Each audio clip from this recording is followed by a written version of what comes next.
Righto. Good win. Go for it. 13 goals. You've got to be happy with that, Stace, to start with, I guess, after not playing for 8 months. It feels like forever. And I think because I've been watching so many SSN games, like you're just waiting to actually see them get out there. And just by having camp, you always see them working hard. They really compete hard against each other, but what's actually going to transfer to? So to get 70 goals in a game, I think, you know, the ball's moving fast and we're obviously getting enough supply at the same time. Yeah. So what pleased you most out of the whole performance? I think you can definitely see that there's more structural players coming into it. I think we're not just relying on individuals to get ball. I thought you could see some really good contest in movement of how we're going, and you know, I think there was some real ball speed. I think we didn't actually have to use our foot speed the whole time. I think we actually could use the angles, and there was lots of options, so we kind of been able to fake, and I think they look quite relaxed in being able to let the ball go. So the third quarter was a bit of a different story, but to get 3 out of the 4, it's a good way to open it up.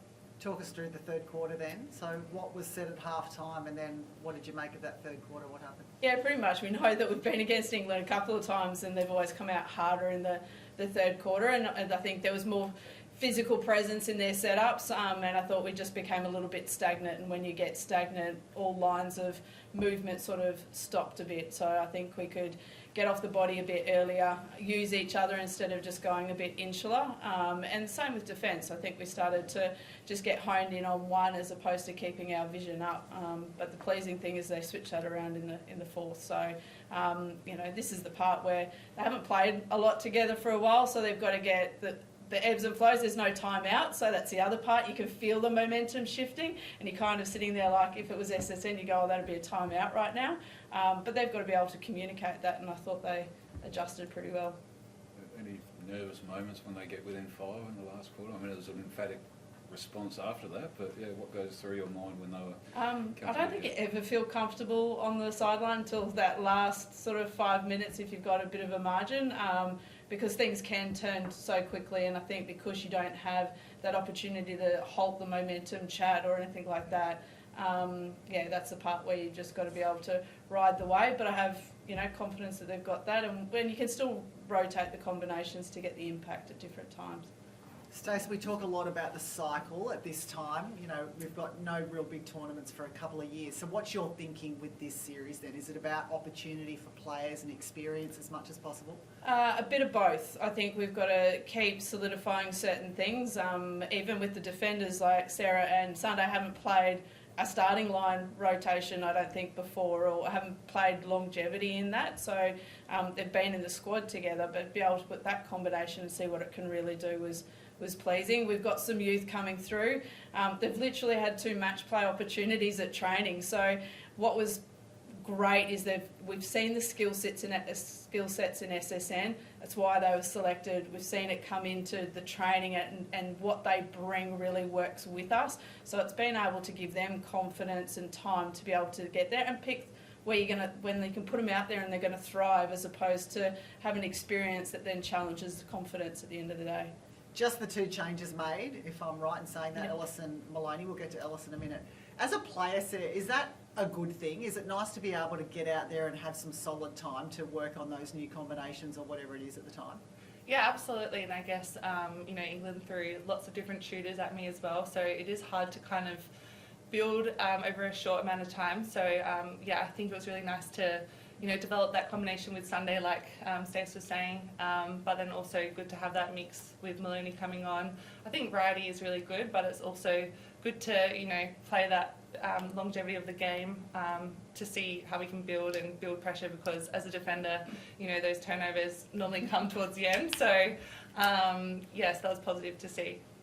Is that going to be the mindset going forward, Stace? Like minimal changes per test? Not necessarily. I probably didn't go in. I think we talked about quite a few changes tonight. I think, you know, as much as it is players getting into the groove of international, it's the same with coaching. You kind of think about what you would do or what you can see, and then sometimes you go, no, we'll sit with this and we're going to ride it out. But we've got a lot of depth. I mean, we didn't have Cara and Sophie Dwyer. They played really well at Nations Cup. And, you know, we've got an Amy Parmenter, a Georgian and Ash that are still sitting there as well. So everyone's putting their hands up. Selection isn't necessarily based on poor performance. Well, it actually isn't based on poor performance. It's actually just getting the combinations. And, you know, had to have a look what England's got. They've got a lot of new faces. And, you know, at any time you want to make sure that players are earning their spot wearing the dress. And as you well know, putting on that dress is that the girls want to have success. They want to keep contributing to the legacy, and, you know, every game counts for us.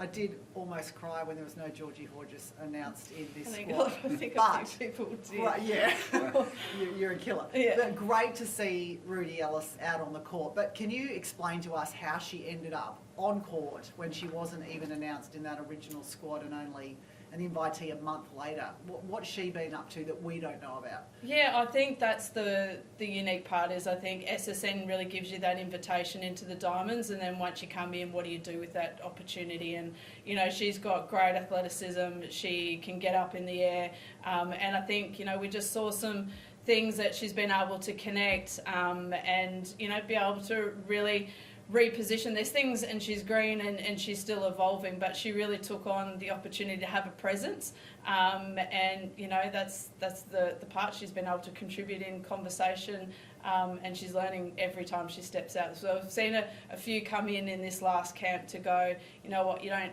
see them necessarily for 60 minutes every minute in an SSN game, but when they're stepping into this, the connections they can have, you just go, that's pretty exciting.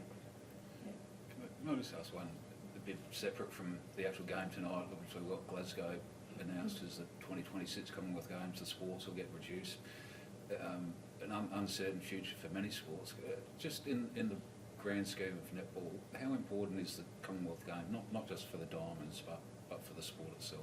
Yeah, it's huge. We definitely want to be a part of the Commonwealth Games. It's one of the pinnacle events in our sport with our World Cup and Com Games, and I think when you have the best countries in that competition, I think it gives it good reason to be included, because you're seeing world's best athletes out there for what our sport brings. So yeah, I really hope we're included, and we'll hopefully get that call. I guess no argument there, I'm assuming. So. Absolutely no argument. Commonwealth Games was such a highlight for me, and it is a shame that, you know, there has been a kind of a delay, and I guess it's being reduced, but it is such an important event for us netballers. So I really hope that it, you know, goes forward and we get the call, like Stacey said.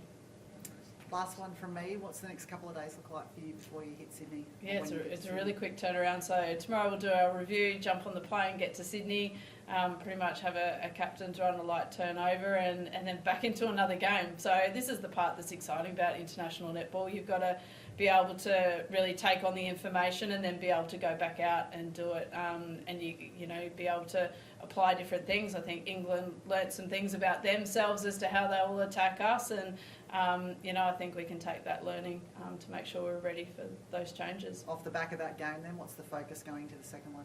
Yeah, I think we've got to keep building, but I think we've got to look at our variation. Certainly the third quarter challenged us, so I think we've got to, how do we keep movement when we're challenged differently in defence, and how do we get hand on ball? So the challenges kind of stay the same.